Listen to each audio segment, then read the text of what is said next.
secteur culturel est durement touché par la crise sanitaire. Comment vivez-vous cette situation ?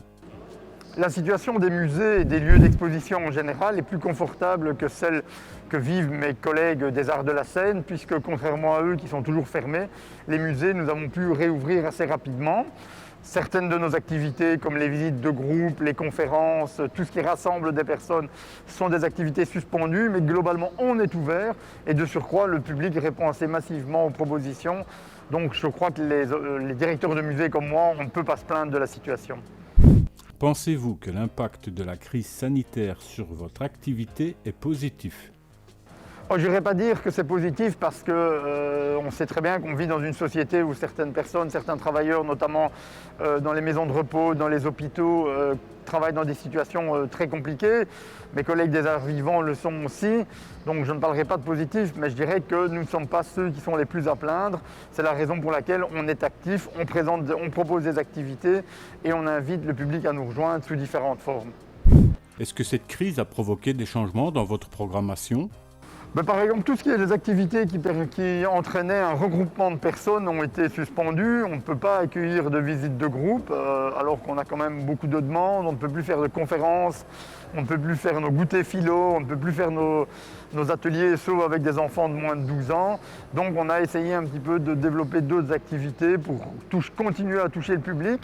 Mais on remarque que par exemple, le nombre de visiteurs individuels qui viennent sur réservation est beaucoup plus important que les autres années. Depuis le début de cette crise, avez-vous reçu une aide financière ? Les musées vivant avec des subventions publiques, avec le premier confinement, on a été obligé de supprimer une exposition et prolonger la suivante. Donc on n'a pas engagé les dépenses que l'on engage habituellement, ce qui a compensé le fait qu'on n'a pas eu les recettes liées à la première fermeture. Donc dans ces conditions, j'ai estimé que le musée n'avait pas à réclamer de subventions supplémentaires, qu'on devait vivre avec ce qu'on avait, en souhaitant que les moyens dégagés servent à ceux qui en ont plus besoin, à savoir les artistes. Que pensez-vous de l'émergence des nouvelles technologies dans le cadre de vos activités ?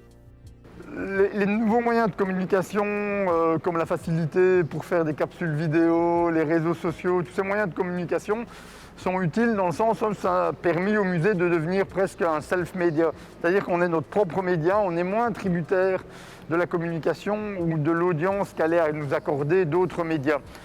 Maintenant, et le confinement me l'a surtout prouvé, je suis d'abord un être charnel et pas un être virtuel, et rien ne remplacera jamais une visite physique au musée. Comment voyez-vous l'avenir proche et à long terme de la culture ?